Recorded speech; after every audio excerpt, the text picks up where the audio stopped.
And next up, we have Alexa DiNicola for Cinquefoils, Pancakes, and Islands in the Sky, a case study in plant evolution.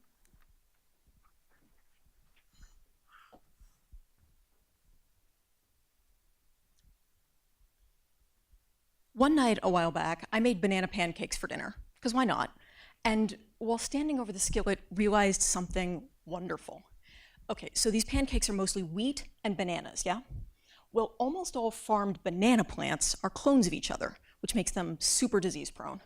And wheat, long story short, is literally working off complete sets of genes from 3 separate plants. So doomed clones and frankengrains, but somehow, relative to daily life, the weirdest thing about this meal is still that it's breakfast food for dinner. Plants are just that gorgeously bizarre. The forces that create plant biodiversity are huge and intricate and really not well understood, especially when it comes to how they affect not just the plants themselves, but also each other. That's where my thesis comes in.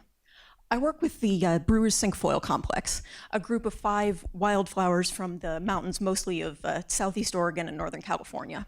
They're a great case study for this because in them, several of these big forces are all being weird at once. For example, the species hybridize a lot, to the point that they should all blend together into one big species. How do they stay distinct? Good question. The shapes of them are another challenge.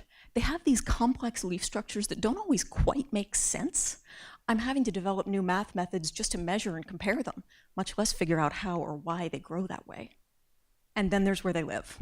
They're mountain species, but most of Southeast Oregon is high desert. So they grow on these isolated, scattered peaks. It's a chain of sky islands in a sagebrush sea. I figure at the end of the last ice age, they were probably all one widespread lowland species, and only as the ice age ended and the desert formed, where they pushed up the mountainsides to diversify up there. Now, a plant group with any one of these oddities would be interesting, but the really good bit is in having all of them. It means I can study not just how plants evolve in sky island habitats, or when they hybridize all the time, but how sky island habitats affect hybridization and vice versa. Do the mountains restrict what other plants are there to cross with? Does hybridization stir up the gene pool so they can more effectively adapt to new mountaintops? By studying each force in light of all the others, my thesis will help us understand them as a whole, and thus the diversity they create. It's going to be awesome. If they survive climate change. They climbed mountains once to escape global warming, but this time there's not a lot of mountain left to climb. They're not alone either. Show me a peak in the Rockies, and I'll show you 5 species that will be dead by 2100 at this rate. My hope is that by figuring out just how these plants flourished through the end of the last ice age, I can help get them through the next big change.